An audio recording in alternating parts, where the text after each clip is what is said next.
ছাড়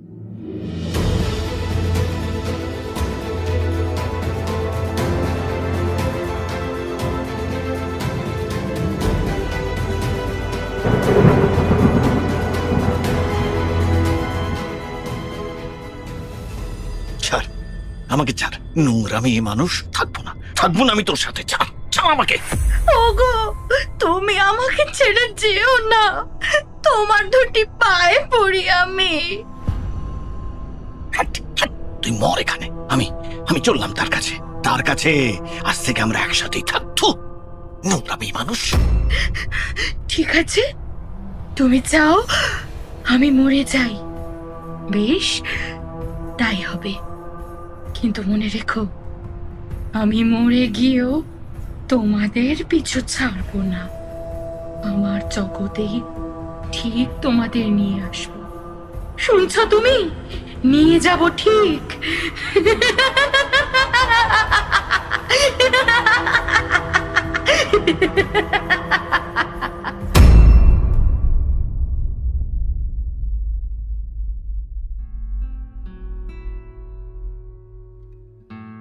চাকরির পরীক্ষা দিয়ে দিয়ে কয়েকশো কলম ভেঙে ফেলেছে অতনু, কিন্তু একটা সরকারি চাকরি সে কিছুতেই জোটাতে পারল না।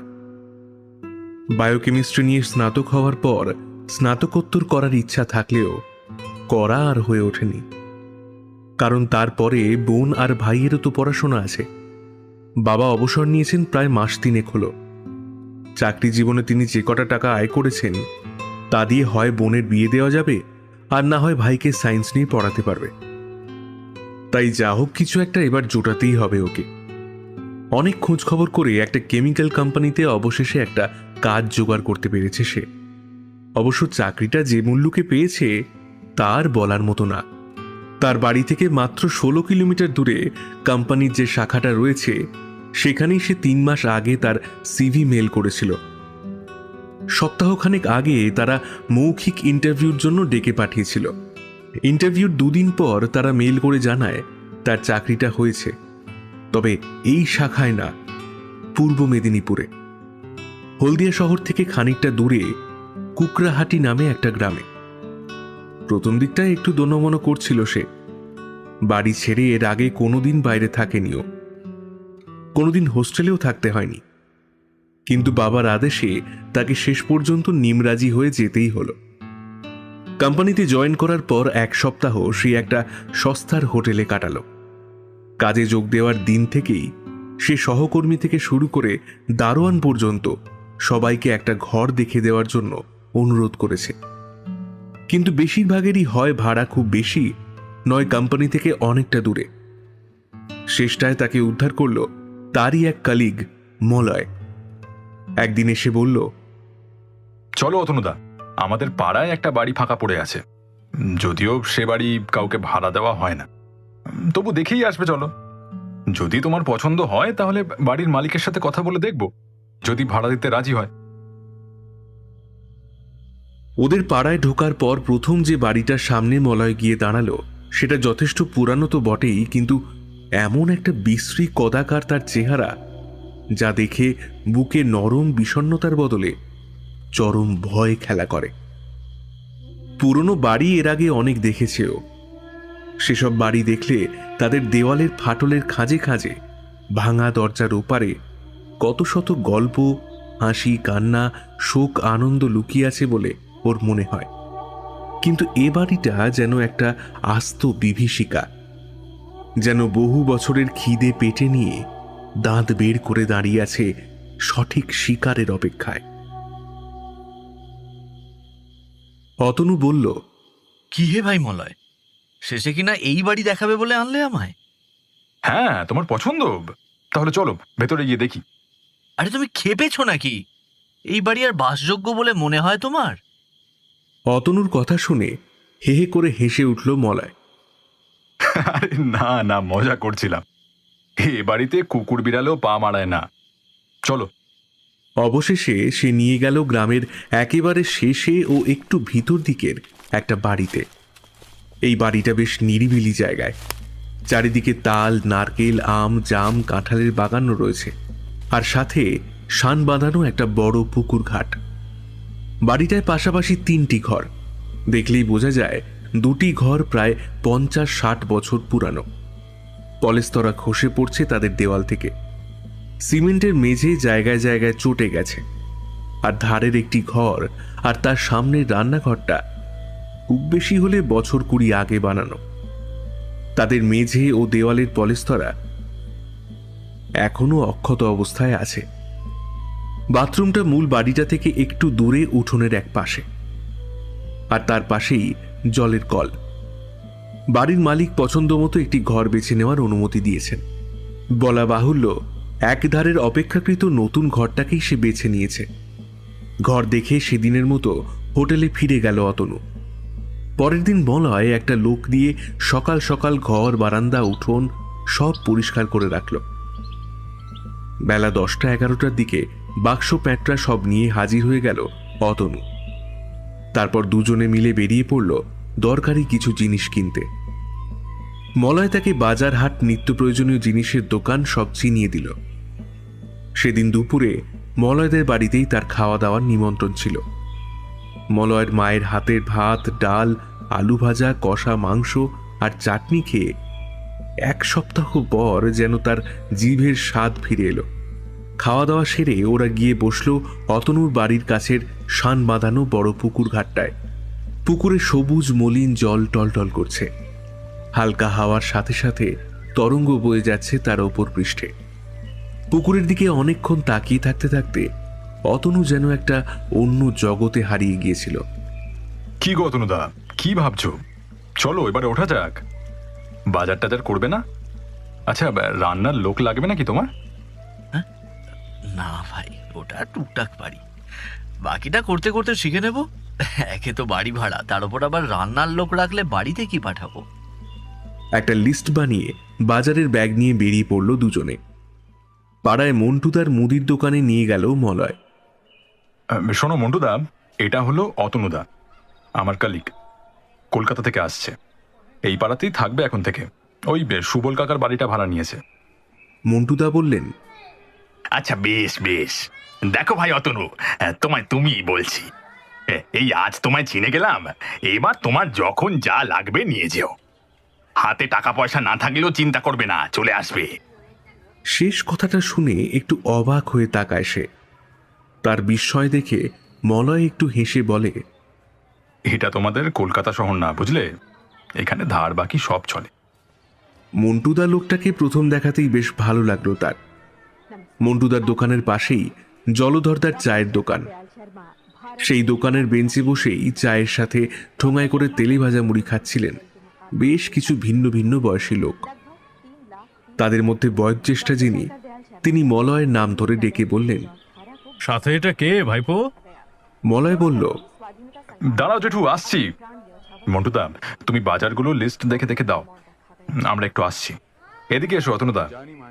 দোকানে গিয়ে দুতরফের মধ্যে সংক্ষিপ্ত পরিচয় করিয়ে দিল মলয়। যে বয়স্ক লোকটি তাদের ডেকেছিলেন তিনি হলেন বাসুদেব জেঠু। আলাপচারিতার পর তিনি ওদের বসতে বলেন। জলধর তাকে ডেকে বললেন ওদের 2 কাপ চা আর একটা করে তেলে ভাজা দিয়ে মুড়ি দিতে। এই সময় চা পান করার অভ্যাস অতনুর নেই, তবু বয়স্ক লোকটার মুখের ওপর আর না করল না। খেতে খেতে আরো কিছুক্ষণ চলল আলাপ পরিচয়। তারপর ওঠার সময় অতনু যেই পয়সা দিতে যাবে, বসু জেঠু বাধা দিয়ে বললেন, আরে করো কি, তুমি আমাদের গ্রামের প্রথম এলে, এইটুকু আজ আমার তরফ থেকে। জলধরদা অমনি দোকানের ভিতর থেকে বলে উঠল, আরে খুঁড়ো, তুমি কেন? আজ আমার দোকানে ওর বউ, আজ আমার তরফ থেকেই হোক। হ্যাঁ? অতনু ধন্যবাদ জানাতে তিনি বললেন, আরে আরে ধন্যবাদ কিসের? একদিন সকালে বরং আমার ওই পরোটা ঘুগনি খেয়ে বলে যেও, হ্যাঁ, আমার হাতের রান্না কেমন, তাহলেই হবে। সে নিশ্চয়ই আসবো, তবে আপনার হাতে চা আর চপ খেয়ে আমি এখনই বলে দিচ্ছি, তার স্বাদও মনে রাখার মতোই হবে। তার কথা শুনে যেন একটু লজ্জাই পেয়ে গেলেন জলধর। তাই দেখে একজন বলে উঠলেন, ওই দেখো দেখো কেমন লজ্জা পাচ্ছে জলো। সেই শুনে সবাই একসাথে বেশ জোরেই হেসে উঠল। সত্যি গ্রামের লোক যে কতটা সরল হয় সে আগে শুনেছে, কিন্তু এমন অমায়িক ব্যবহার একসাথে এতগুলো অপরিচিত লোকের থেকে সে আগে কখনো পায়নি। কিন্তু এত গল্পগুজব আর হাসি ঠাট্টার মাঝে সবাই একটা গুরুত্বপূর্ণ ব্যাপার অতনুকে জানাতেই ভুলে গেল। আসলে ব্যাপারটা ওদের কাছে এখন এতটাই সাধারণ হয়ে গেছে যে তাদের কারোর আর মাথাতেই আসেনি ওকে সাবধান করার কথা। ব্যাপারটা ঠিক ওদের কাছে বৃহস্পতিবার নিরামিষই খাওয়ার মতো কিংবা ধরুন রবিবারে মাংস খাওয়ার মতোই সাধারণ হয়ে গেছে। মলয় আর তার মায়ের জোড়াজড়িতে আবার তাদের বাড়িতেই রাতের খাবার খেয়ে বাড়ি ফিরল অতনু। বাড়ি ফিরে মায়ের সাথে ফোনে কথা বলে ঘুমাতে গেল। পরের দিন ডিউটি আছে, সকাল সকাল আবার উঠে রান্নাও করতে হবে। কিন্তু এদিকে নতুন জায়গায় ঘুম যেন কিছুতেই আসতে চায় না তার। অনেকক্ষণ ধরে এপাশ ওপাশ করার পর সেই অনেক গভীর রাতের দিকে ঘুম এলো। ঘুম ভাঙল সকালে বাড়ির সদর দরজার বাইরে একটা লোকের চেঁচামেচিতে। লোকটা অনবরত চেঁচিয়েই চলেছে। বাড়িতে কেউ আছেন? কেউ আছেন? ঘুম ভেঙে বালিশের পাশ থেকে ফোনটা হাতে নিয়ে অতনু দেখে 8টা বেজে গেছে। সর্বনাশ, এত দেরি হয়ে গেছে! সে তাড়াতাড়ি বিছানা ছেড়ে বাইরে বেরিয়ে দেখে একটা সাইকেলের সামনে বেশ বড় বড় দুটো ব্যাগ ঝুলিয়ে একটা লোক দাঁড়িয়ে আছে। অতনু বলল, কি ব্যাপার? এই আগে আমি পাড়ার মোড়ে শুনলাম এই বাড়িতে নাকি নতুন লোক এসেছে, তাই চলে এলাম। তা শুনেছেন বুঝলাম, কিন্তু এসেছেন কেন? আগে আমি পাউরুটি বেকারি বিস্কুট পেয়েছি, আপনার কিছু লাগবে? অতনু তার থেকে একটা পাউরুটি আর 1 প্যাকেট খাস্তা বিস্কুট নিয়ে নিল। সে ভাবল বেলা হয়ে গেছে, যাই হোক একটা ভাতে ভাত বসিয়ে স্নানটা সেরে নেবে, আর পাউরুটি ডিমের একটা টোস্ট বানিয়ে টিফিনের জন্য নিয়ে যাবে। ভাতের চালটা ধুয়ে বসাতে বসাতে এবার একজন সবজিওয়ালা এসে হাজির। সবজি বাজারটা কোথায় সেটা গতকাল সকালে মলয়ের সাথে দেখে এসেছিল সে। আজ সকালে গিয়ে টাটকা টাটকা কিনে আনবে ভেবেছিল, কিন্তু দেরিতে ওঠায় আর যাওয়ার সময় হলো না। খুব বেশি দূরেও নয়, মাত্র 25 মিনিটের পথ। চাইলে ভ্যানে করেও যাওয়া যায়, কিন্তু তাতেও পাড়ার সবজিওয়ালা চলে এসেছে। সে বলল, আজ আমার কিছু নেওয়ার নেই, বড্ড দেরি হয়ে গেছে। ভাতের সাথে আলু সিদ্ধ বসিয়ে দিয়েছি। তুমি কাল এসো। এলাম যখন, 2টো টমেটো আর ওই কাঁচা লঙ্কা অন্তত নিন। পাকা টমেটো আছে, ভাতের সাথে সিদ্ধ দিয়ে দেবেন। বেশ, তবে দিয়ে যাও। 2টো টমেটো ধুয়ে ভাতের মধ্যে ফেলে দিয়ে এসে সে ব্রাশটা নিয়ে কলতলার দিকে গেল। মুখ ধুতে ধুতে সে ভাবল, এ যেন মেঘ না চাইতেই জল। সকাল সকাল যদি সব এরকম বাড়ি বয়ে নিজে থেকে এসে হাজির হয়, তাহলে আর বাজারে যাওয়ার ঝামেলাটা সকাল সকাল থাকে না। এমনিতেই ঘর বাড়ি পরিষ্কার, রান্নাবান্না সব একা হাতেই করতে হবে তাকে। 2 দিন বেশ কাটলো এভাবেই, কোথাও কোনো অসুবিধা নেই। এই কদিনের মধ্যে নতুন জায়গায় যে দিব্যি এভাবে মানিয়ে উঠতে পারবে সে, তা সে আসার আগে ভাবতে পারেনি। শুধু একটা জিনিসই যা একটু অসুবিধা, দুপুরে ভাত খাওয়াটা যেন মাছের অভাবে তার ঠিকঠাক হচ্ছে না। বাড়ি থাকতে মাছ ছাড়া কোনোদিন ভাত খায়নি সে। কলকাতার ছেলে, মাছে ভাতে বাঙালি একেবারে। মাছ ছাড়া ভাত তার যেন গালে ওঠে না। কিন্তু সে লক্ষ্য করেছে এখানে পাড়ায় পাড়ায় সব বিক্রি করতে এলেও মাছ কেউ বিক্রি করতে আসে না। একটু অবাকই হলো সে।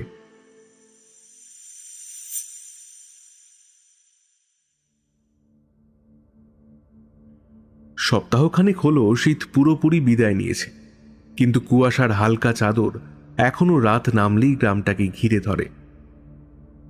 2 দিনের ছুটিতে অতনু বাড়ি গিয়েছিল। ছেলে প্রথম চাকরি পেয়েছে, তাই ওর মা ওকে নিয়ে একটা পুজো দিতে যাবে বলেছিল। কুকুরহাটি পৌঁছাতে রাত প্রায় 9টা বেজে গেল। রাস্তাঘাট অন্ধকার, নির্জন, নিস্তব্ধ। কুয়াশার জন্য বাঁকা চাঁদের আলো ঠিকঠাক পৌঁছাচ্ছে না পৃথিবীর মাটি অবধি। গ্রামগুলোর এই সমস্যা। সন্ধে হতে না হতে প্রায় মাঝরাতের মতো শূন্যতা নেমে আসে রাস্তাঘাটে। জনমানবহীন শুনশান রাস্তায় কাঁধে একটা আর হাতে একটা ব্যাগ নিয়ে একলা যেতে যেতে গাটা কেমন যেন একটু ছমছম করছিল তার। শুধু মনে হচ্ছিল কোনো একজনের কি দেখা মিলবে না। হাঁটতে হাঁটতে সেই পুরনো বাড়িটার কাছাকাছি আসতে ওর গায়ে যেন একটা কাঁটা দিতে শুরু করলো। অন্যদিন কাজ থেকে যখন মলয়ের সাথে গল্প করতে করতে ফেরে তখন ওর বাড়িটার কথা খেয়ালই থাকে না, কিন্তু আজ এমন নির্জন পরিবেশে দাঁত বের করে অন্তহীন ক্ষুধা নিয়ে দাঁড়িয়ে থাকা বাড়িটা যেন তার অস্তিত্ব স্পষ্টভাবে টের পাইয়ে দিচ্ছে তাকে। সে ভাবল ওদিকে না তাকিয়ে তাড়াতাড়ি এই জায়গাটা পেরিয়ে যাবে, কিন্তু বাড়িটার যত কাছাকাছি সে আসতে লাগলো তত যেন বাড়িটা তাকে আকর্ষণ করছে, যেন চোখ দুটো আপনা থেকেই ওদিকে চলে যাচ্ছে। অনেক চেষ্টা করেও সে একবার সেদিকে তাকানো থেকে নিজেকে আটকাতে পারল না। চাঁদের হালকা আলোয় আর কুয়াশার চাদরের মধ্য দিয়ে আরও যেন ভয়ঙ্কর লাগছে বাড়িটাকে। তাড়াতাড়ি চোখ সরিয়ে নিয়ে সে আবার হাঁটতে শুরু করলো, কিন্তু সে যেন ঠিকঠাক এগোতে পারছে না। মাত্র 2-3 রকম সবজি আর একটা কাতলা মাছ আছে, তাতেও ব্যাগটা হঠাৎ এত ভারী কেন মনে হচ্ছে তার? না, ঠিক ভারী নয়, কিছু একটা যেন তার হাতের বাজারের ব্যাগটাকে শক্ত করে টেনে ধরে আছে। সে যত গায়ের জোর লাগিয়ে এগোতে চেষ্টা করছে তত যেন ব্যাগটাকে কেউ আরো শক্ত করে জোরে টেনে ধরছে।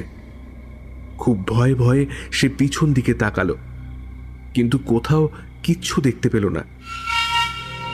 কিন্তু কেমন যেন একটা খচখচ শব্দ হচ্ছে, কিছু যেন চিবিয়ে চিবিয়ে খাওয়ার শব্দ। তার মনে হলো যেন বাজারের ব্যাগটা সেখানেই ফেলে রেখে দৌড় দেয়। সে এবার নিজের গায়ে সব জোর একত্রিত করে সামনে এগোনোর চেষ্টা করল। ভাবল পূজার ফুল প্রসাদ ও দরকারি যা কিছু সব তো কাঁধের ব্যাগেই আছে, তাই এবার যদি সে এগোতে না পারে তাহলে ব্যাগটা এখানে মাটিতে ফেলে রেখেই চলে যাবে। কিন্তু এইবার সে এগোতে সক্ষম হলো। ব্যাগটা হালকা লাগছে অনেক। সে প্রায় পড়ি কি মরি করে এক প্রকার ছুটেই বাড়ি পৌঁছালো। বাড়ি পৌঁছে তার যেন ঘাম দিয়ে জ্বর ছাড়ল। তারপর বাজারের ব্যাগটা থেকে ঝটপট করে সে সবজি আর মাছগুলো বের করে রাখতে গেল, কিন্তু বের করতে গিয়ে দেখে ব্যাগের মধ্যে কোথাও মাছের প্যাকেটটা নেই। সে কি মাছের প্যাকেটটা ব্যাগে ঢোকাতে ভুলে গিয়েছিল তবে? কিন্তু এরকম ভুল তো তার হয় না। তার স্পষ্ট মনে আছে যে সে মাছের প্যাকেটটা ঢুকিয়েছিল ব্যাগে। যাগে, এখন আর কি করা যাবে? কটা রুটি আর তরকারি বানিয়ে সে খেয়ে শুয়ে পড়ল। পরের দিন সকালে যখন তারা কাজে যাচ্ছিল তখন দেখল সেই বাড়িটার সামনে কিছু লোকের একটা জটলা তৈরি হয়েছে। তাদের মধ্যে কিছু লোকের সাথে অতনুরও ইতিমধ্যে পরিচয় হয়েছিল। মলয় তাদের মধ্যে একজনকে জিজ্ঞেস করল, কি গো পরিমল কাকা, কি হয়েছে? এত ভিড় কেন এখানে? ওরা ডিউটি যাচ্ছে দেখে ভদ্রলোক তাদের আর বেশি উদ্যত করতে চাইলেন না।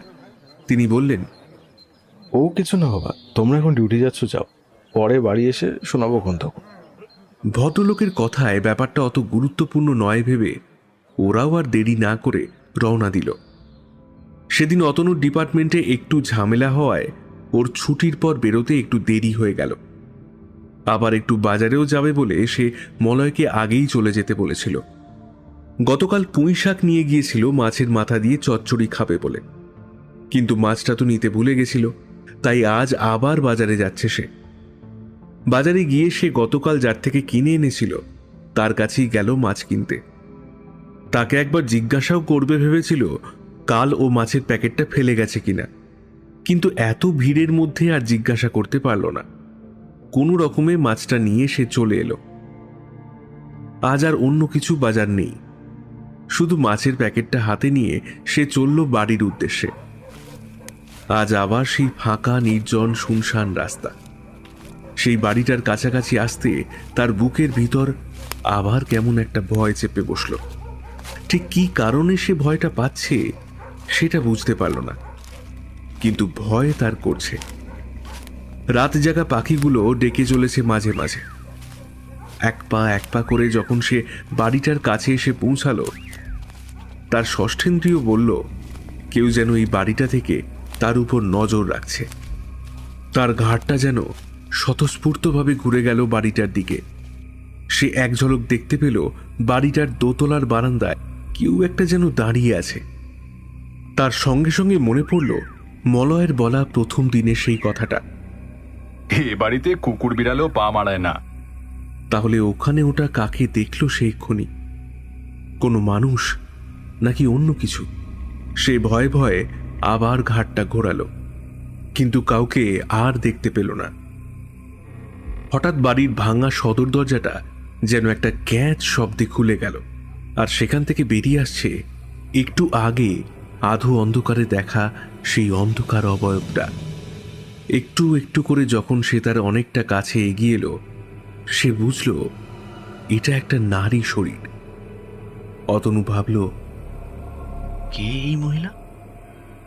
এতদিন হলো পাড়ায় এসেছি, কোনোদিন তো সন্ধ্যায় এই বাড়িতে একটা আলো জ্বলতেও দেখিনি, কাউকে ঢুকতেও দেখিনি, বেরোতেও দেখিনি, এমনকি এখানে কেউ থাকে বলেও তো শুনিনি। তাহলে ইনি যেই হন, এখানে দাঁড়িয়ে থাকাটা ঠিক হবে না। সে এক নিঃশ্বাসে দৌড় দিল তার বাড়ির দিকে।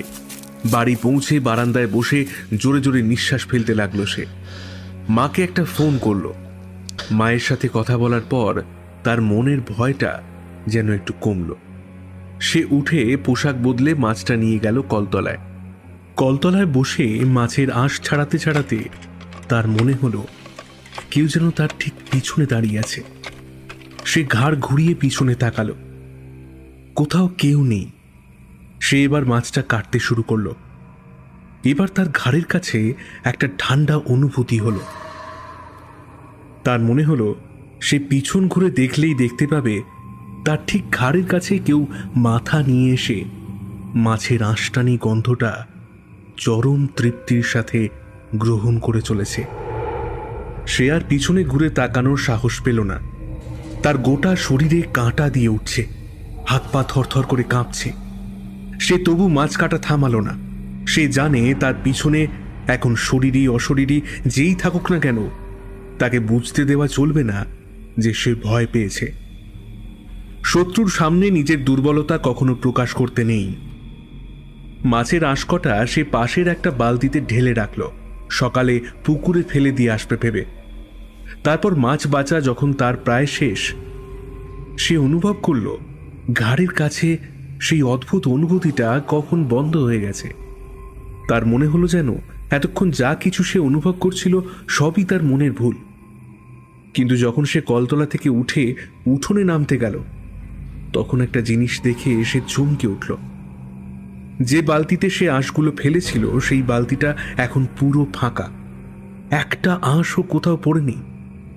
কিন্তু তার চমকের এখনো বাকি ছিল। বালতির দিকে যখন সে হাঁ করে তাকিয়েছিল, তখন তার মনে হলো সামনের পাঁচিল থেকে কিছু একটা ঝুলছে। সে চোখ তুলে যখন সেদিকে তাকালো, নিজের চোখকে বিশ্বাস করতে পারল না। প্রায় 8 ফুট উঁচু একটা পাঁচিলের উপরে শাড়ি পরা এক মহিলা বসে তার পা দুটো ক্রমাগত দুলিয়ে যাচ্ছে। তার মুখ দেখা যাচ্ছে না, প্রায় গলা পর্যন্ত ঘোমটায় ঢাকা। তারপর একটা খ্যানখ্যানে গলায় খিলখিল করে হেসে উঠে বীভৎস ফ্যাঁসফ্যাঁসে কণ্ঠে সে বলল,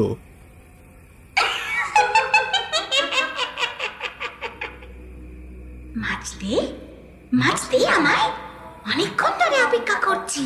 তোর মাছ বেচা শেষ হলো? দে এবার। ভয়ে অতনু চিৎকার করতে চাইল, কিন্তু তার গলা দিয়ে কোনো আওয়াজ বেরোলো না। শুধু হাত থেকে মাছের চুবড়িটা পড়ে গেল, আর সেটা পড়ে যাওয়ার সাথে সাথে ব্যাঙের মতো এক লাফ দিয়ে সেই নারী শরীরটা নেমে এলো পাঁচিল থেকে। তারপর 4 হাত পায়ে এগিয়ে এসে সে কচমচ করে মাছগুলোকে কাঁচাই চিবিয়ে চিবিয়ে খেতে লাগলো, আর থু থু করে মাঝে মধ্যে একটা দুটো কাঁটা অতনুর গায়ে ছুঁড়ে ফেলছে আর খিলখিল করে হাসছে।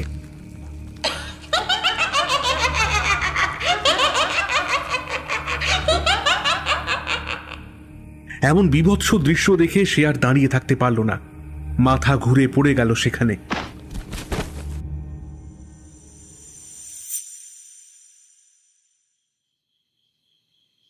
পরের দিন সন্ধ্যায় জলধরদার চায়ের দোকানে বসেছিল রোজকার সেই আড্ডা। সেখানে এসে জলধরদার থেকে 1 কাপ চা চাইল মলয়। বসু জেঠু তাকে দেখে বলল, কি ভাইপো, আজকেও একা? হ্যাঁ জেঠু, আজ তো অতনুদা কাজেই যায়নি। বলছি, তোমরা কেউ দেখেছো অতনুদাকে বেরোতে? তুমি ফোন করে একবারও খোঁজ নাওনি? হ্যাঁ জেঠু, কাল ওর দেরি হবে বলে আমাকে আর দাঁড়াতে বারণ করেছিল। আমিও বাড়ি চলে এলাম। ঘন্টাখানেক পর ফোন করেছিলাম, তখন বলল যে ছুটি হয়ে গেছে একটু আগে, ভ্যানে আছে, বাড়ি ফিরছে। তারপর রাতের দিকেও আরেকবার করেছিলাম, ফোনটা বেজে বেজে বন্ধ হয়ে গেল। আমি ভাবলাম বোধহয় ক্লান্ত হয়ে ঘুমিয়ে পড়েছে। আজকে সকালেও যখন কাজে যাওয়ার জন্য অপেক্ষা করছি, তখনও দেরি দেখে ফোন করলাম, কিন্তু ধরলো না। এদিকে অপেক্ষা করতে করতে আমারও দেরি হয়ে গেছে অনেক। আজ আবার প্রোডাক্টের ফাইনাল টেস্টিংয়ের জন্য আমাদের ডিপার্টমেন্টে আমাকে থাকতেই হতো। হাতে একদম সময় ছিল না যে বাড়ি গিয়ে দেখে আসবো শরীর টরীর কিছু খারাপ হলো কিনা। এখন যাই, চাটা খেয়ে একবার দেখে আসি কি ব্যাপার। হ্যাঁ বাবা, তুমি দেখে এসো। যদি কিছু দরকার লাগে আমরা এখানেই বসে আছি, আমাদের এসে খবর দিও। বিদেশ বিভুঁইয়ে এসে ছেলেটা কোনো বিপদে পড়লে আমাদেরই তো দেখতে হবে। ওর আপনার জন বলতে এখানে আর কেই বা আছে আমরা ছাড়া? অতনুর বাড়ি এসে মলয় দেখল গোটা বাড়ি ঘুটঘুটে অন্ধকার, কোথাও একটা আলো জ্বলছে না। অনেকবার ডাকাডাকি করেও অতনুর কোনো সাড়া না পেয়ে সে ফোনের ফ্ল্যাশটা জেলে বাড়ির ভিতরে ঢুকল। বাড়িতে কোথাও পেল না তাকে। ঘরদোর সব খোলা পড়ে আছে, রান্নাঘরে বাসনপত্র চারিদিকে ছড়িয়ে ছিটিয়ে লণ্ডভণ্ড অবস্থা। খুব ভয় পেয়ে গেল মলয়। সে ভাবল কোথায় যেতে পারে অতনুদা, আর বাড়ির এই অবস্থাই বা কেন?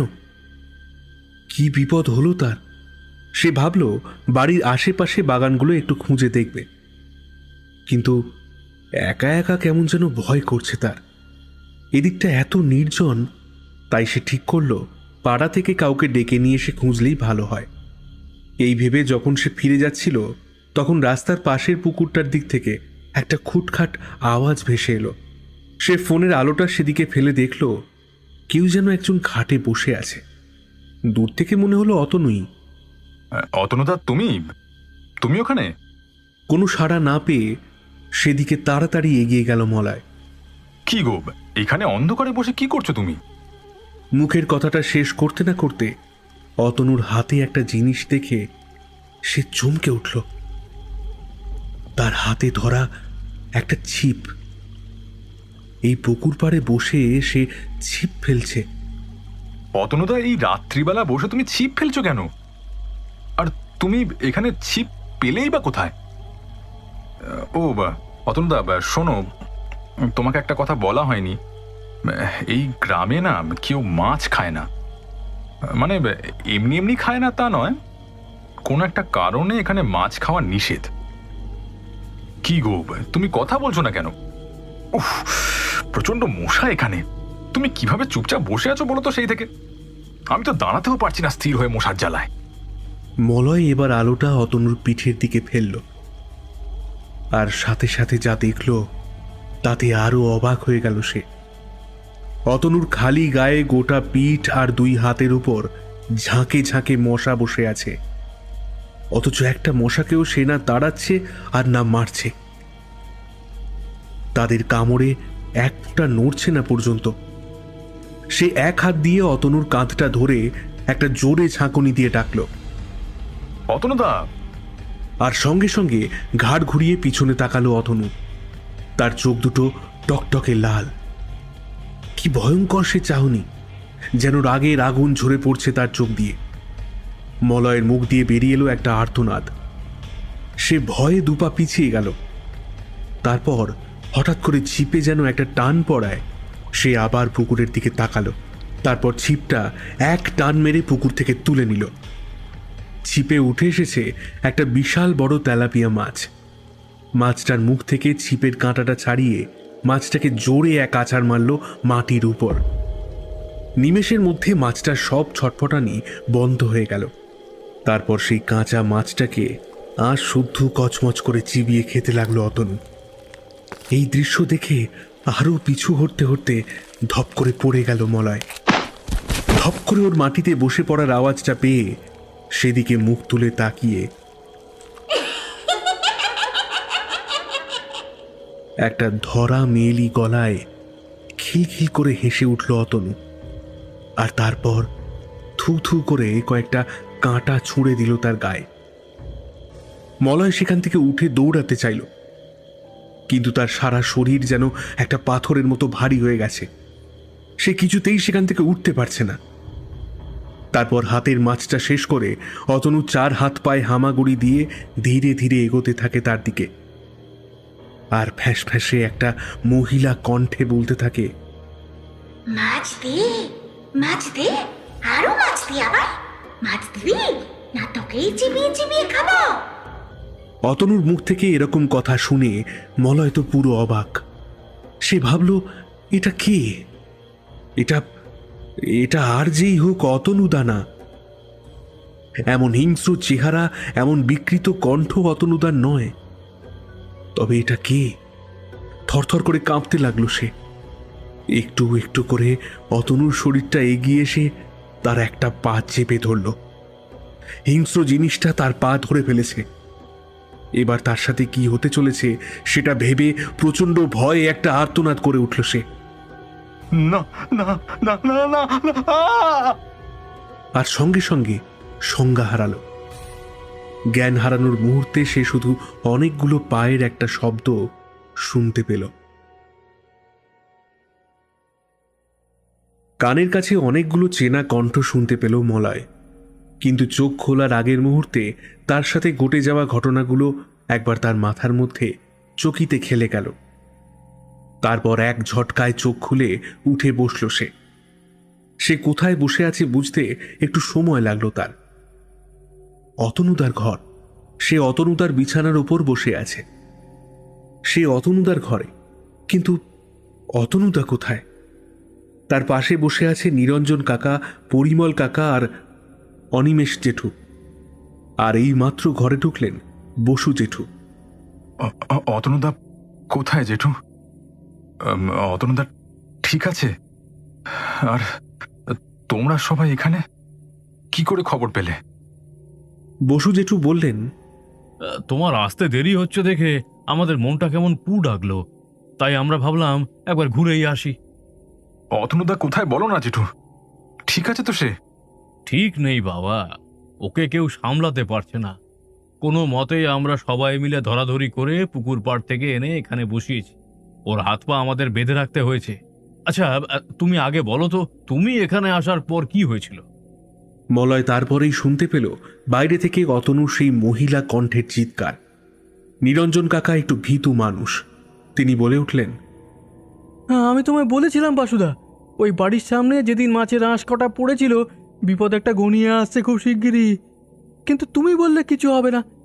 এতদিনে নিশ্চয়ই ওই আত্মা মুক্তি পেয়ে গেছে। এখন দেখেছো তো, আমি ঠিকই বলেছিলাম। এবার আমরা সবাই মরবো। এই গ্রাম ছেড়ে না পালালে সবাই মারা পড়বো। বসু জেঠু এক ধমক দিলেন নিরঞ্জন কাকাকে। আহ নিরু, তুমি একটু চুপ করো। আর এতই যদি ভয়, তাহলে দরজা খোলা আছে, তুমি এক্ষুনি চলে যাও। পরিমল কাকা বললেন, তুমি কি যে বলো বসুদা, এই অন্ধকারে এইসব দেখার পরে নিরুদা একা বাড়ি ফিরে যাবে? অনিমেষ জেঠু বললেন, আহা, তোমরা একটু থামো তো বাবা, ওকে বলতে দাও কি ঘটেছে। মলয় সব ঘটনা তাদের খুলে বলল। বসু জেঠু ও বাকিরা সবাই চুপচাপ সব শুনল। মলয়ের কথা শেষ হতে না হতে বাইরে থেকে দৌড়ে এলো মন্টুদা। হাঁপাতে হাঁপাতে এসে বলল, তাড়াতাড়ি বাইরে চলো জেঠু, কিছুতেই আর ধরে রাখা যাচ্ছে না অতনুকে। ওরা সবাই মিলে বাইরে বেরিয়ে এলো। অতনুর চিৎকার উত্তরোত্তর বেড়েই চলেছে। আরো জোরে জোরে হাত পা ছুঁড়ছে সে। এরই মধ্যে হঠাৎ বিদ্যুৎ চলে গেল। বসু জেঠু মলয়কে বললেন, এ মলয়, তাড়াতাড়ি যাও, রান্নাঘর থেকে শুকনো লঙ্কা পোড়া নিয়ে এসো। পরিমল, তুমি যাও, পিনাকির সাথে একটু ধরে রাখার চেষ্টা করো অতনুকে। আর এই মন্টু, তুমি দৌড়ে আমার বাড়ি যাও। সেখানে গিয়ে আমাদের ঠাকুরের সিংহাসনে দেখবে ওই ঠাকুরের পায়ের কাছে লাল সুতো একটা কাগজে মোড়া আছে। সেটা আর ওই মোমবাতি, প্রদীপ, ধূপ, ধুনো সব জোগাড় করে নিয়ে এসো। এ বাড়ি অনেকদিন ফাঁকা পড়েছিল, এখানে পুজোর কোনো সামগ্রী পাবো না, যাও। মলয় আর মন্টু সব নিয়ে আসার পরে বসু জেঠু বললেন, তোমরা মোমবাতি, ধূপ আর প্রদীপগুলো চারিদিকে জ্বালিয়ে দাও, আর ধুনোটা বাড়ির সব দিকে ছড়িয়ে দাও। লাল সুতোটা আর লঙ্কা পোড়ার বাটিটা আমার কাছে দাও। প্রদীপের আলো আর ধূপ ধুনোর ধোঁয়া ছড়িয়ে পড়ল উঠোনের চারদিকে। এবার অতনু আরো ছটফট করতে শুরু করলো। মলয়, পিনাকি, মন্টু, পরিমল চারজনে মিলেও ওকে সামলাতে হিমশিম খাচ্ছে। লঙ্কা পোড়ার বাটিটা বসু জেঠু একদম তার নাকের নিচে ধরতেই আরো বীভৎস নারকীয় গলায় চিৎকার করে উঠল সে। তারপর একটা ঘ্যার ঘ্যারে গলায় বলে উঠল, কি ভেবেছিস তোরা এসব করে আমাকে বেশিক্ষণ আটকে রাখতে পারবি? এক ফু দিয়ে নিভিয়ে দিতে পারি তোদের প্রদীপগুলো। কতক্ষণ জেলে রাখবি ধূপ ধুনো? সাহস থাকি তো আমার হাত দুটো খুলে দে, দিয়ে দেখ আমি কি করতে পারি। বসু জেঠু বললেন, কে তুমি? এই ছেলেটা তোমার কি ক্ষতি করেছে? কেন ধরেছো ওকে? কে কে আমি? আমি মজুমদার গিন্নি। আর ওকে ধরেছি কেন? কেন ধরবো না ওকে? কেন ধরবো না? ও আমার সামনে দিয়ে মাছ নিয়ে এসে বসে বসে খাবে, আর আমি শুধু কণ্ঠ শুনবো। বেশ করেছি, ধরেছি। আরো আগে ধরতাম, শুধু সেদিন ওর কাছে ঠাকুরের ফুল প্রসাদ ছিল, তাই ধরতে পারিনি। ওর ব্যাগ থেকে শুধু মাছটা নিয়ে খেয়ে ছেড়ে দিয়েছিলাম, কিন্তু পরের দিন ঠিক ধরেছি। যখন শুধু মাছ নিয়ে আমার সামনে দিয়ে ও বেটা চলে আসছিল, ওর পিছন পিছন চলে এসেছি এখানে। ওকে ছেড়ে দাও, ছেড়ে দাও ওকে। এভাবে কষ্ট দিও না ছেলেটাকে, ও না জেনে করে ফেলেছে। ছেড়ে দেব? একে ছেড়ে দিয়ে কাকে ধরবো? কাকে ধরবো? হ্যাঁ, তোকে? না তোর পিছনে ওই ভীতু মরদটাকে? হ্যাঁ, নাকি তোকে তোকে তোকে? প্রথমে বসু জেঠুকে, তারপর নিরঞ্জন কাকা, পরিমল কাকা, মলয়, মন্টু, পিনাকি একে একে সবার দিকে তাকিয়ে জিজ্ঞাসা করে খিলখিল করে হেসে উঠল সে। তারপর বসু জেঠু হাতের মুঠোটা বন্ধ করে একটা মন্ত্র পড়তে লাগলেন। তারপর হাতের মুঠো খুলে বের করলেন সেই লাল সুতোটা। সেটা জড়িয়ে বাঁধতে লাগলেন অতনুর হাতে। সেটা বাঁধার সময় ছটফট করতে করতে এক সময় শান্ত হয়ে গেল অতনুর শরীরটা। মাথা একপাশে ঝুঁকিয়ে চোখ বন্ধ করে শান্ত হয়ে বসে রইল। ওকে এভাবে বেশিক্ষণ আটকে রাখা যাবে না। ও এখনো অতনুকে ছেড়ে দেয়নি, ওর শক্তি শুধুমাত্র একটু কমেছে। পিনাকি বলল, কিন্তু জেঠু, এই মজুমদার গিন্নি কে? ইনিই কি ওই বাড়িতে থাকতেন? আর ওই মাছের সাথেই বা ওনার কি সম্পর্ক? আমরা তো ভালো করে কিছু জানিও না। ছোট থেকেই শুধু শুনে আর মেনে এসেছি যে এই পাড়ায় মাছ খাওয়া যায় না। কিন্তু কেন জেঠু? ডিম, মাংস সব খাওয়া চললেও শুধু মাছই কেন বারণ, সেটা তো আমরা জানি না। বসু জেঠু বলা শুরু করলেন, এই ঘটনার সূত্রপাত প্রায় ৮০ বছর আগে। ওই বাড়িটা সে সময় জমিদারদের কাছারি বাড়ি ছিল। পরে এই বাড়ি জমিদার তার মেয়ে জামাইকে উপহার দেন। পাঁশকুড়ার এক জমিদার কন্যার জন্য যোগ্য পাত্র খুঁজছিলেন জমিদার ত্রৈলোক্যনাথ চক্রবর্তী। মেয়ে তার বড় প্রিয়। মেয়েকে তিনি বেশি দূরেও পাঠাতে চান না, আবার এদিকে কাছাকাছি ভালো পাত্রও পাচ্ছিলেন না। তারপর তারই এক ছেলের সাথে সাহেবদের স্কুলে পড়াশোনা করেছিলেন এই পাড়ার এক ছেলে নিতাই চন্দ্র মজুমদার। জমিদার না হলেও তাদের অবস্থা নেহাত মন্দ ছিল না। এই গ্রামের মধ্যে সব থেকে ধনী পরিবার ছিল। বেশ কিছু জমিজমা আর মাছের আড়তও ছিল। তিনি কোনো এক অনুষ্ঠানে সেই জমিদার বাড়িতে নিমন্ত্রণ রক্ষার জন্য যান। সেখানে তার পরিচয় হয় জমিদার কন্যার সাথে, যা পরে আরও ঘনিষ্ঠতা লাভ করে। পাত্র সুদর্শন, সুশিক্ষিত আর মোটামুটি বংশমর্যাদাও আছে দেখে জমিদার বাবুও তাকেই জামাই হিসাবে বেছে নেন। তারপর এই কাছারি বাড়িটাকে আরও বড় করে আসবাবপত্র দিয়ে সুন্দর করে সাজিয়ে প্রচুর জমি জমা, পুকুর আর মেয়েকে গা ভর্তি গয়না ইত্যাদি যৌতুক দিয়ে তিনি তার একমাত্র কন্যাকে এই গাঁয়ে পাঠান।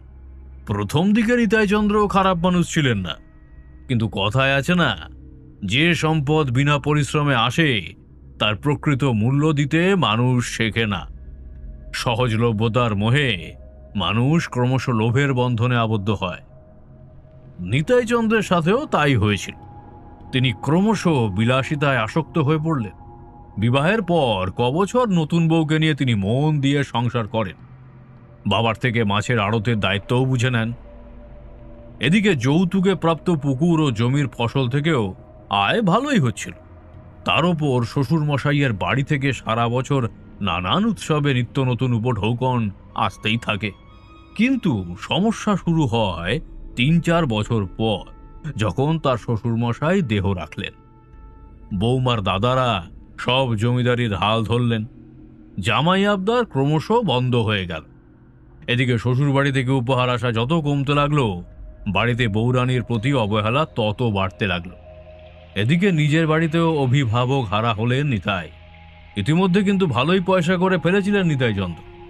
আর পয়সাওয়ালা পুরুষ মানুষরা কতদিনই বা একই মেয়ে মানুষকে ভালোবাসতে পারে। তারপর যা হওয়ার তাই হলো।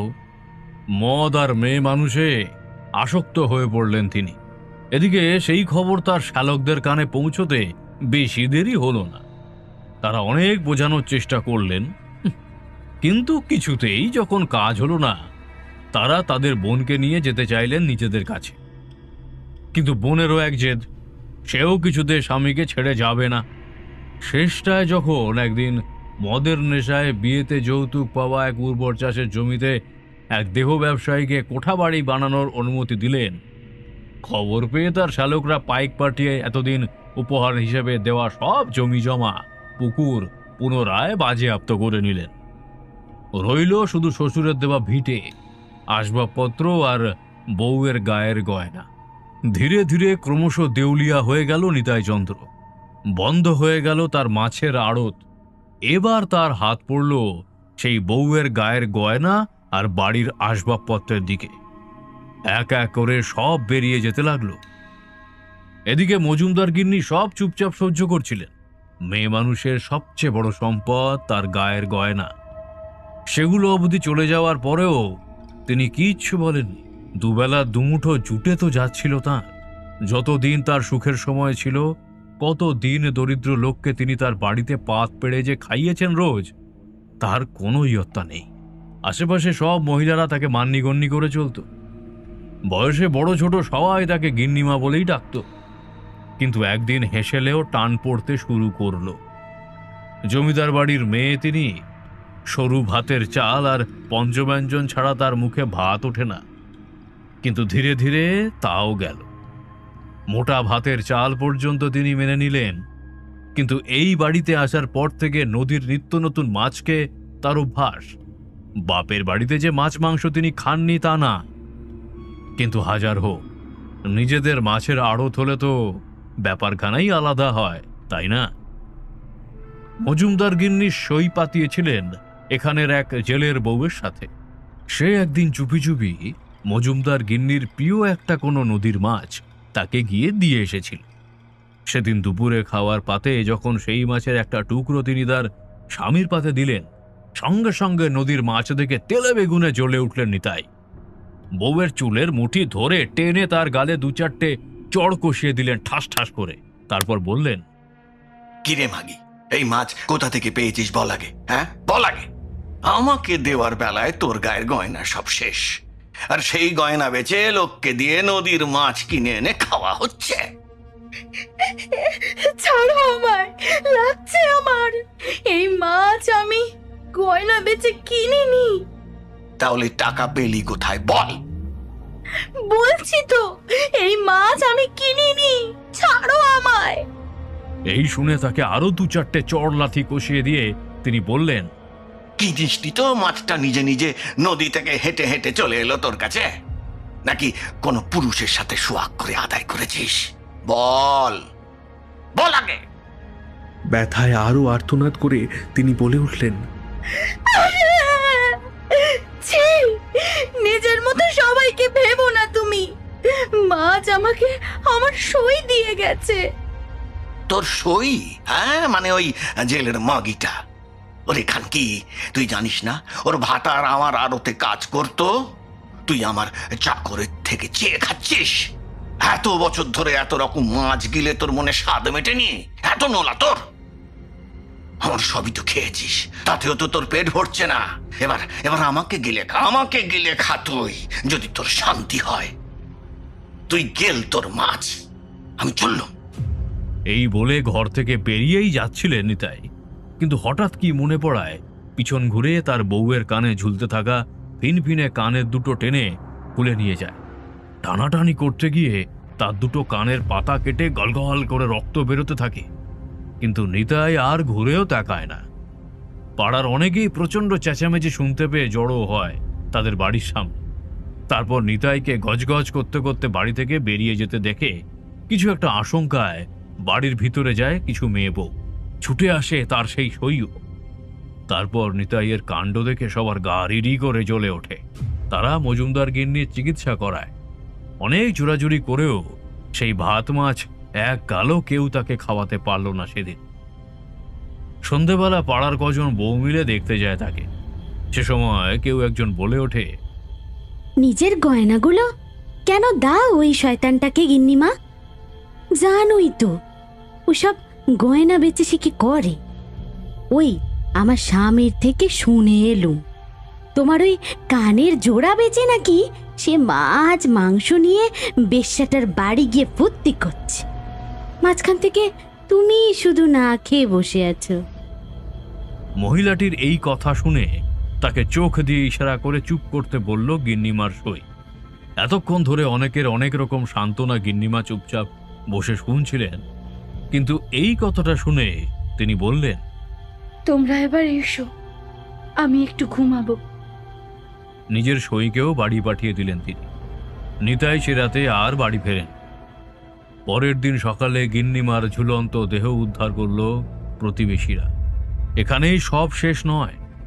নিতাইয়ের অমানসিক কাণ্ড কারখানা এখনো অনেক দেখা বাকি ছিল পাড়া প্রতিবেশীদের।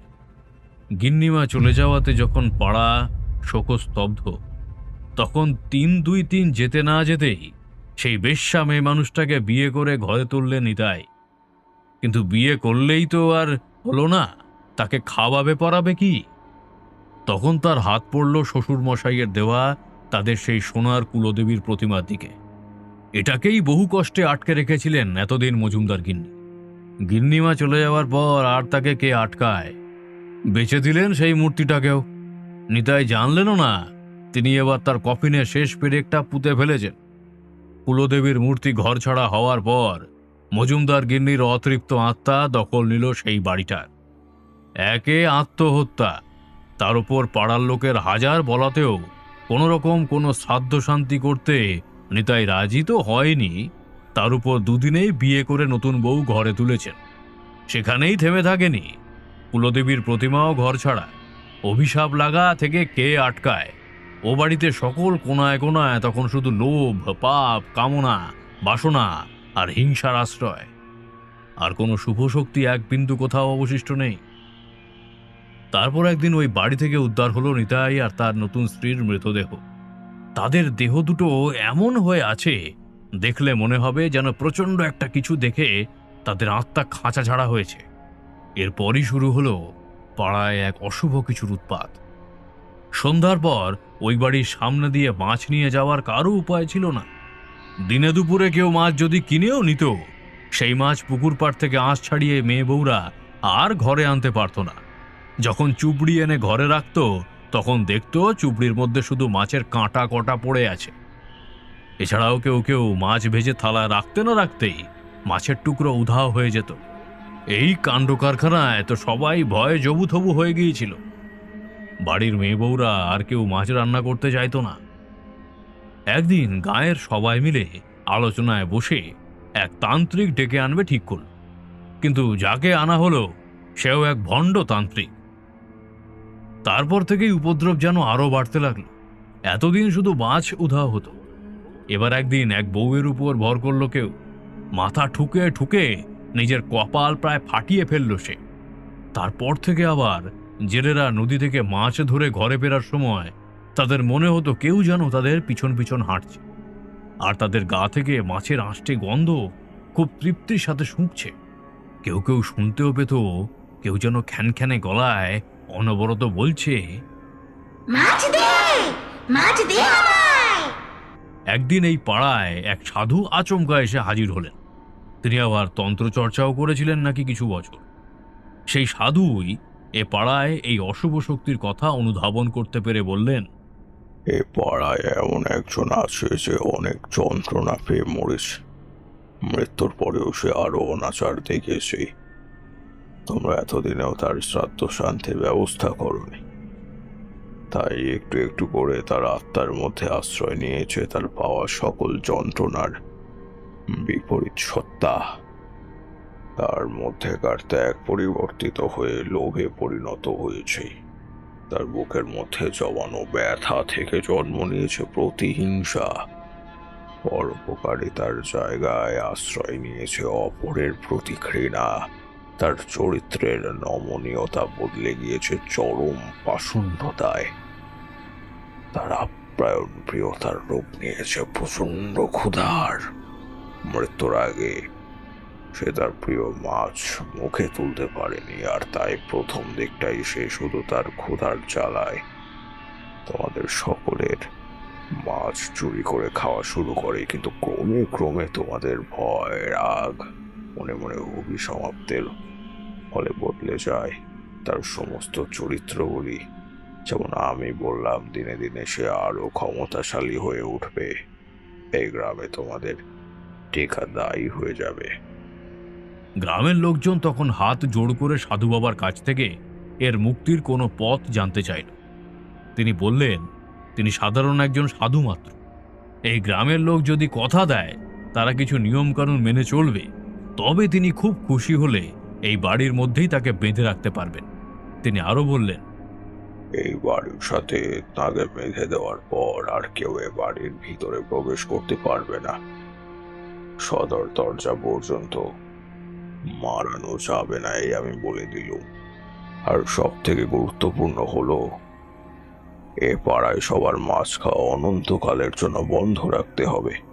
শুধু খাওয়া বন্ধ না, আঁশ গায়েও কেউ এ বাড়ি পেরিয়ে যেতে পারবে না। সময়ের সাথে সাথে এ বাড়ি যত ক্ষয়বে, বুঝবে তার আত্মাও ক্ষয় প্রাপ্তি ঘটছে। ধীরে ধীরে এ বাড়ি একদিন মাটিতে মিশে যাবে, আর তারই সাথে মুক্তি ঘটবে সেই অশুভ আত্মার। তবে খবরদার, তার আগে যদি কেউ কোনোভাবে সেই আত্মাকে এ বাড়ির বাইরে বের করে ফেলে, তবে আর রক্ষে নেই। তাই বলছি, শুধু মাছ না খেলেই হবে না।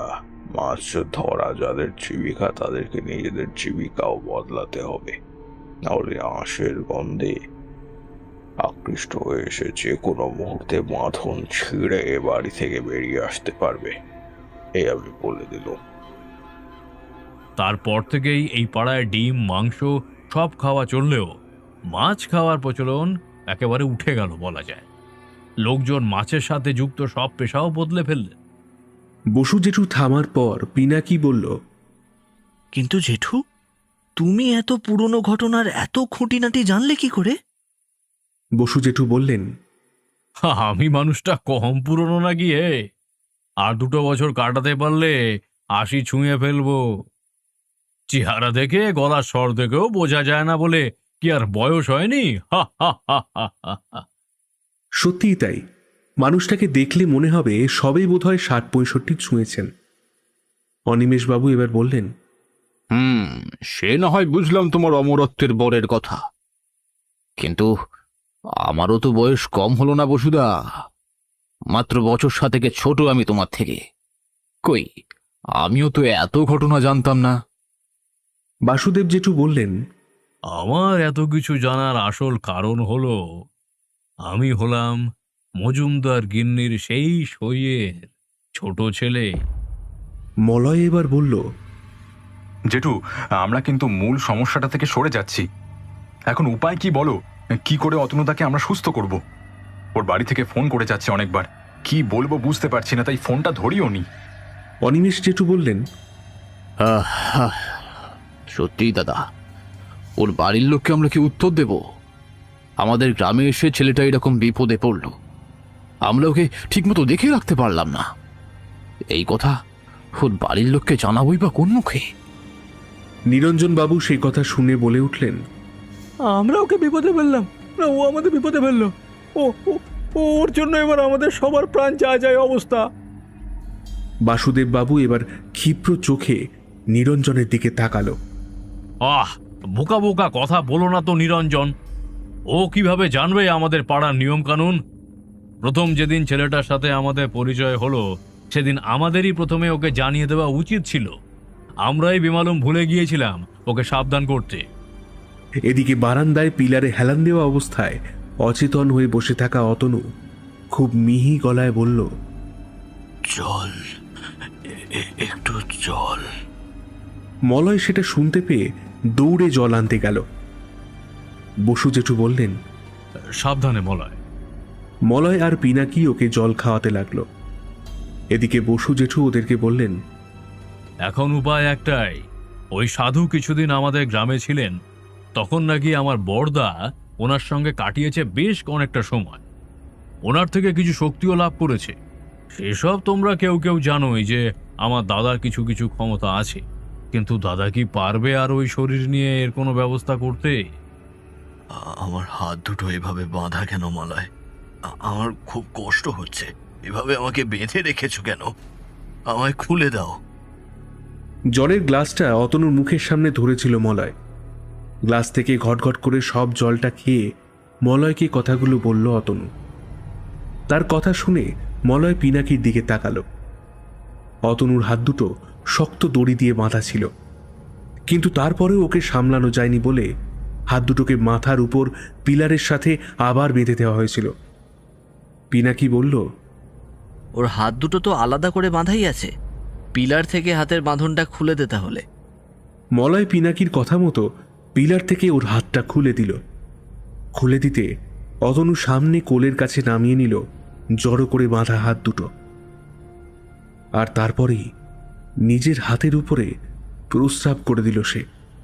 সঙ্গে সঙ্গে ভিজে গেল হাতের লাল সুতোর দড়িটা। মলয় আর পিনাকি হতচকিত হয়ে গেল এই দৃশ্য দেখে। খিলখিল করে আবার সেই মেয়েলি কণ্ঠের পৈশাচিক হাসিটা বেরিয়ে এলো অতনু তথা মজুমদার গিন্নির মুখ থেকে। সেই হাসি শুনে সবাই তাদের দিকে তাকালো। বসু জেঠু ব্যাপারটা বুঝতে পেরে উঠে দাঁড়িয়ে পড়লেন। অতনু তথা মজুমদার গিন্নি আবার বলে উঠল, কি ভেবেছিস ওই বামুনের বেটা আমার হাত থেকে তোদের বাঁচাবে? বসু জেঠু বললেন, আমি জানতাম ওনাকে এভাবে বেশিক্ষণ আটকে রাখা যাবে না। তোমাদের মধ্যে থেকে কেউ একজন যাও, আমাদের বাড়ি গিয়ে আমার দাদাকে অতনুর সাথে কি ঘটেছে সব ঘটনা খুলে বলো, আর দেখো যদি ওনাকে এখানে নিয়ে আসতে পারো কোনোভাবে। যদি নাও আসতে পারেন তবে এখন আমাদের কি করা উচিত কেউ সেটা জিজ্ঞাসা করে এসো, আমি এখানেই আছি। তার কথা শেষ হলো না, আর সঙ্গে সঙ্গে বাড়ির সদর দরজা খুলে ভেতরে ঢুকলেন কিছু মানুষ। বাসুদেব বাবুর ছেলে আর তার দাদা জয়দেব বাবুর ছেলে দুজনে মিলে ধরে নিয়ে আসছেন জয়দেব বাবুকে, আর সাথে আরো একজন কেউ রয়েছে পিছনে। বাসুদেব বাবু বললেন, দাদা তুমি, এই কেউ ঘর থেকে একটা চেয়ার নিয়ে এসো, দাদাকে বসাও। তুমি আর আমাকে কত অবাক করবে বলো তো দাদা, তুমি কোন সূত্র ধরে বুঝলে এখানে বিপদ? জয়দেব বাবু বললেন, মজুমদার বাড়ির সামনে যে আঁশ পাওয়া গেছে সে তো তুই আমাকে আগের দিনই বলেছিলি। তারপরে একটু আগেই তো মন্টুকে পাঠালি আমাদের ঠাকুর ঘর থেকে লাল সুতো আনতে। আর বাকি তো তুই জানিসই আমার ক্ষমতাটুকু। ভাইকে এটুকু বলে তিনি তার ছেলে আর ভাইপোর উদ্দেশ্যে বললেন, দেখো তোমরা যা যা এনেছো সব এখানে বের করে যেমন যেমন করে বলছি তেমন তেমন করে সাজিয়ে রাখো। তবে তার আগে একটু গঙ্গা জল ছিটিয়ে দাও। এদিকে অতনুকে সামলাতে তখন 4-5 জনও হিমশিম খেয়ে যাচ্ছে। মুখ দিয়ে সে বিভিন্ন পৈশাচিক আর্তনাদ করেই চলেছে। কখনো কাউকে কামড়ে দিচ্ছে, ঠেলে ফেলে দিচ্ছে, ছিটকে গিয়ে তারা দেওয়ালে ধাক্কা খাচ্ছে। গায়ে যেন তার 10টা বাঘের সমান শক্তি। জয়দেববাবু কাঁপা কাঁপা গলায় বললেন, বসু তুই তাড়াতাড়ি যা বাবা, গিয়ে পুকুর থেকে একটা ডুব দিয়ে ওই নতুন ধুতিটা পরে আয়। কিন্তু আমি তো এসব কোনোদিনও করিনি দাদা, চিরকাল তো তুমি এসব করে এসেছো, আমি তো শুধু তোমার সাহায্য করেছি, আর আজ সব থেকে ভয়ঙ্কর সময় আমায় দায়িত্ব দিলে, আমি কি পারবো দাদা? হ্যাঁ বসু, পারলে তুই পারবি। এই কাজ তোকে দিয়ে আমার অনেক দিন আগেই করানো উচিত ছিল। এখন আর দেরি করিসনি বাবা, তুই যা, তাড়াতাড়ি যা। আর নিজের সাথে আরেকজন যাকে এনেছিলেন তাকে ডেকে জয়দেববাবু বললেন, মধু, তুমি বসুর সাথে যাও। তোমায় যা যা বলেছি মনে আছে তো? সেই মতো করবে, যাও। আর অনিমেষ, তুমি এদিকে এসো, তোমার অনেক কাজ আছে। অনিমেষবাবুকে কাছে ডেকে তার কানে কানে কিছু কথা বললেন তিনি। বাসুদেববাবুর ছেলে বললেন, জেঠু, সব আয়োজন হয়ে গেছে। জয়দেববাবু বললেন, যাও অনিমেষ, গিয়ে বসো ওই আসনে, তোমার কাজকর্ম শুরু করে দাও। অনিমেষবাবু তার আসন গ্রহণ করার সঙ্গে সঙ্গে অতনুর শরীরে আশ্রয় নেওয়া সেই আত্মাটা কর্কশ কণ্ঠে একটা তীব্র চিৎকার করে উঠল। তারপরেই আবার সেই পৈশাচিক হাসি হেসে বলল, কি ভেবেছিস ওই বামুনের বেটা আমার হাত থেকে তোদের বাঁচাবে? কি ক্ষমতা আছে ওর? এই বলেই সে একদলা থুতু ছুঁড়ে দিল অনিমেষবাবুর দিকে। সে থুতু যদিও তার গায়ে এসে লাগলো না, তবু অনিমেষবাবু একবার তাকালেন জয়দেববাবুর দিকে। জয়দেববাবু বললেন, ওর কথায় তুমি বিচলিত হয়েও না, তোমার কাজটা করো। কিছুক্ষণ পর সদর দরজা দিয়ে প্রবেশ করলেন বাসুদেববাবু। তাকে দেখে সবাই একটু অবাক হলো।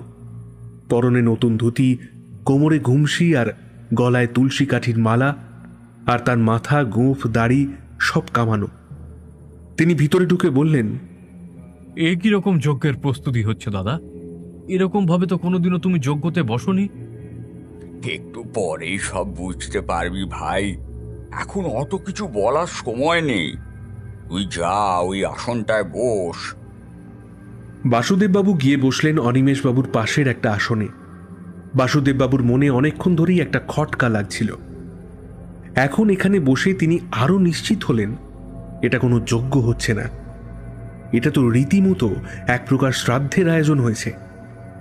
অনিমেষবাবু মন্ত্র পড়তে পড়তে জিজ্ঞেস করলেন নাম, গোত্র, মায়ের নাম আর 3 পুরুষের নাম। বাসুদেববাবু অবাক হলেন। এ কি ব্যাপার, এত বছর পৌরোহিত্য করে আবার নতুন করে তার নাম গোত্র জানতে চাইছে অনিমেষ?